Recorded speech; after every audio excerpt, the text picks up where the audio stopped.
Halo guys, di sini siapa yang nggak kenal sama band Coldplay? Nah, pasti udah pada tahu ya kan Coldplay itu siapa. Band ini tuh dibentuk di tahun 1996 oleh 4 orang mahasiswa UCL, University College London, yaitu Chris Martin, Johnny, Guy, dan Will. Awalnya nama band ini tuh Starfish guys, dan diubah sama mereka menjadi Coldplay. Dalam beberapa tahun pertama, mereka berjuang untuk mendapatkan popularitas banget dan melakukan kontrak di sana sini dengan kontrak rekaman.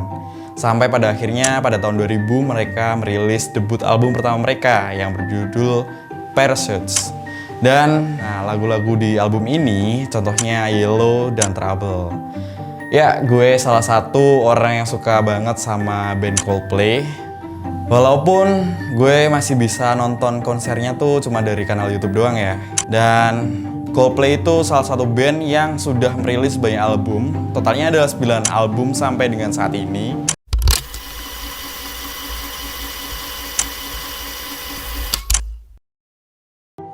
Dan mereka mulainya di tahun 2000 sampai 2001, itu judulnya Parachutes. 2002 sampai 2004 Rush of Blood to the Head. 2005 sampai 2007 XNY, 2008 sampai 2010 Viva La Vida or Dead and All His Friends, 2011 sampai 2012 Milo Siloto, 2013 sampai 2014 Ghost Stories, 2015 sampai 2018 A Head Full of Dreams, 2019 sampai 2020 Everyday Life, dan 2021 sampai dengan sekarang yang mau dirilis buat konser ini Music of the Spheres. Jadi seluruh lapisan masyarakat Indonesia tuh pada FOMO sama kedatangan konsernya Coldplay yang pertama di Indonesia ini. Nah, kapan sih mau digelar? Mereka tuh mau gelar konser ini di tanggal 15 November nanti di tahun 2023 ini juga. Ada kabar baik bagi Anda, para Coldplayers atau pecinta Coldplay, karena band asal Inggris ini memastikan akan menggelar konser di Indonesia pada 15 November mendatang. Dan seperti yang sudah diperkirakan oleh banyak orang, ternyata animo masyarakat ini sangat antusias banget ya, dan sangat tinggi. Bahkan di presale yang pertama, trafficnya itu sampai 1,5 juta traffic penjualan, dan di hari kedua itu sampai 1,7 juta traffic penjualan. Nah, ini merupakan suatu nilai yang sangat luar biasa dalam sejarah penjualan tiket konser, di mana di harga 11 juta tiket konser Coldplay yang Ultimate Experience itu ludes dalam waktu kurang dari 15 menit, bayangin. Nah, sebenarnya poin penting atau poin yang krusial yang mau gue bahas di konten kali ini adalah apalagi kalau bukan praktik percaloan dari tiket konser. Nah, memang mereka-mereka ini atau calo-calo tiket ini niatnya itu udah luar biasa banget. Bukan cuma soal device atau jaringannya, mereka itu udah sangat terlatih dan gak segan-segan buat gunain kayak scraping bots, robot, atau mesin kayak gitu. Jadi wajar lah kita kemarin war tiket itu sangat kesusahan. Karena ya emang lawan kita tuh bukan manusia doang. Pemirsa, keinginan untuk mendapatkan tiket Coldplay dimanfaatkan oleh sejumlah calon nakal sehingga banyak kasus-kasus penipuan dengan modus yang meyakinkan calon pembeli. Kan banget Mas, jadi kayak apa? Kayak invoice-nya sama KTP-nya itu sesuai gitu. Jadi kita percaya aja gitu, apalagi kan dengan harganya waktu itu agak miring ya. Mungkin teman-teman di sini ada yang kemarin war tiket dan udah nyoba, tapi antriannya banyak banget di depan kita. Sampai puluhan ribu atau ratusan ribu di depan kita. Dan akhirnya nggak dapet tiketnya kayak gitu.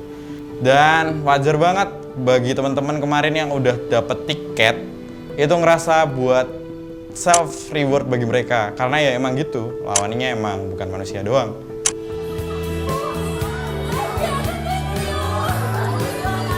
Kayak gini tuh emang rare moment, peak season, suatu hal yang baru dan dimana sangat sering banget atau rentan banget dimanfaatin oleh para calo ini, dimana mereka dapat menjual tiket ini dengan harga yang sangat gak masuk akal. Dan bayangin, tiket yang kemarin terjual tuh paling tingginya tiket Coldplay yang tiket 11 juta Ultimate Experience itu dijual lagi dengan harga 60 juta loh guys. Wow, ini gila banget sih. Di saat mereka tuh rebutan tiket, Dan mereka cuma dapat 1 tiket, tapi calo-calo ini bisa dapat lebih dari 1 tiket dan dijual kembali. Nah, selama masih ada yang beli, selama itu pula ada yang jual. Dan selama masih ada permintaan, maka tetap akan ada persediaan, guys. Lalu bagaimana cara menghentikan dari praktek percaloan ini yang sudah sangat merugikan dan bikin jengkel kita? Nah, sesimpel ini sebenarnya yang pernah dikatakan oleh Bang Ferry Irwandi sendiri, yaitu jangan dibeli tiketnya. Simpel banget gak sih? Iya simpel, jangan dibeli. Semua ini hanyalah permainan atau game of mindset kalau menurutku. Dan sederhananya, game ini adalah game kuat-kuatan, lu mau beli atau calo mau jual kayak gitu. Dan di game ini sebenarnya kita secara nggak sadar, kita itu sangat diuntungkan. Nah, kenapa demikian? Karena semakin bertambahnya hari, semakin mendekati hari H, maka kerugian yang paling besar itu akan jatuh ke para calo ini, guys. Nah, lu tuh nggak bisa nonton Coldplay dan nggak dapat tiket konsernya, apa yang akan terjadi sama lu?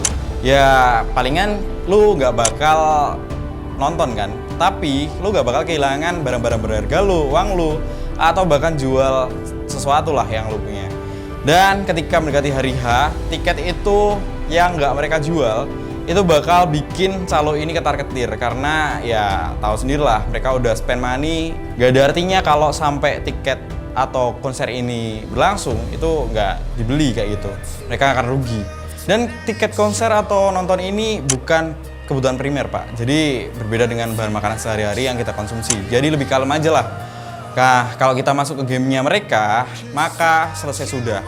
Dan ini nggak akan pernah bisa diakhiri. Jadi intinya sebisa mungkin kita bisa menahan hasrat diri kita untuk nggak terburu-buru beli tiket di calo ini.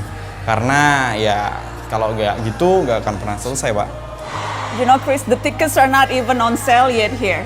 But the fans have been going crazy with anticipations. They've even coming up with plans and strategies on how to get the tickets. They're preparing for ticket wars. It's just been nuts here in Jakarta. In Indonesia.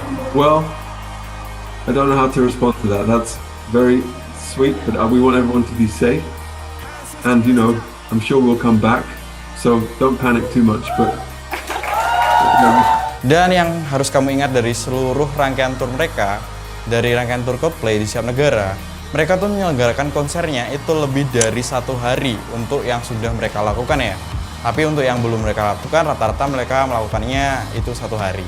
Artinya kemungkinan Coldplay untuk menyelenggarakan konser selama 2 hari itu masih ada. What are the chances of having more than one show here in Jakarta? I don't know. Okay, we're keeping our I wish I fingers could crossed. answer that. Yeah, we'll see. We'll see. Our fingers are I crossed. have to speak to my boss, which is Phil. Please tell Phil we love him. I'll tell him you love him and I'll see what he says. Apalagi ditambah statement dari Pak Sandiaga Uno yang mengusahakan konser Coldplay ini dilakukan selama 2 hari karena animo fans Indonesia itu sangat besar, Pak. Dan Pak Sandi juga belum dapat tiket, Pak, kebetulan.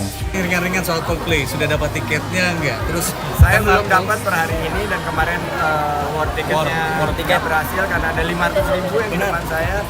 Jadi saya tadi di RW 16 di Kelurahan Jatiasi saya bilang udahlah kalau yang nggak dapat jangan dipaksakan.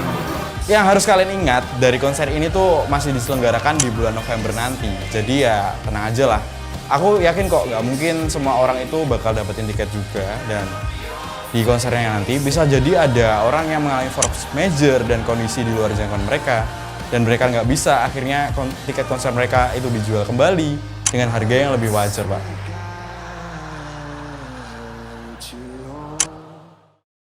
Jadi oke guys, sampai di sini dulu aja. Semoga konten ini bermanfaat buat kalian dan kalian lekas mendapatkan tiket dan dengan cara yang baik, dengan harga yang terbaik. Dan sampai jumpa di konten selanjutnya. Oke, let's say thanks for everything and see ya in action.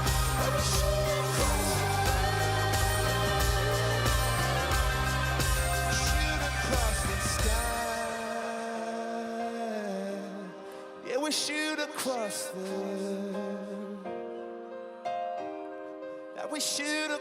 the sky. Yeah, we shoot across the